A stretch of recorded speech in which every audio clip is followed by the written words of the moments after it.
Kung ganito ka solid o kalaki yung power bank mo, ewan ko na lang kung malobat ka pa.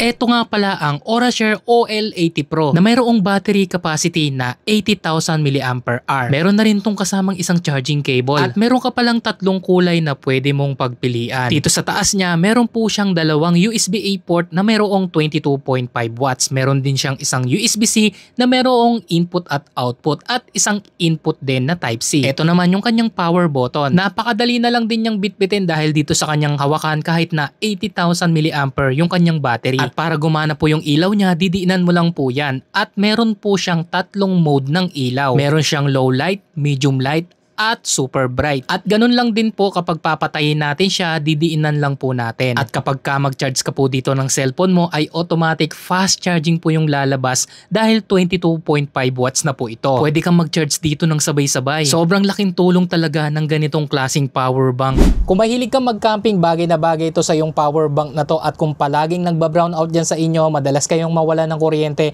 itong power bank na to ay sold ka na dahil 80,000 mAh yung kanyang battery capacity at pwede mo na itong magamit ng isang linggo, diba? At pwede ka pang makapag-charge ng device dito ng sabay-sabay. Meron ka ng emergency power bank, meron ka na ring emergency light, diba? Napakasulit nito. Kaya naman kung gusto mo rin ng ganitong power bank, ilalagay ko na lang to dyan sa yellow basket sa ibaba. Dyan mo siya pwede ma-check out mga idol. Yun lamang po. Salamat!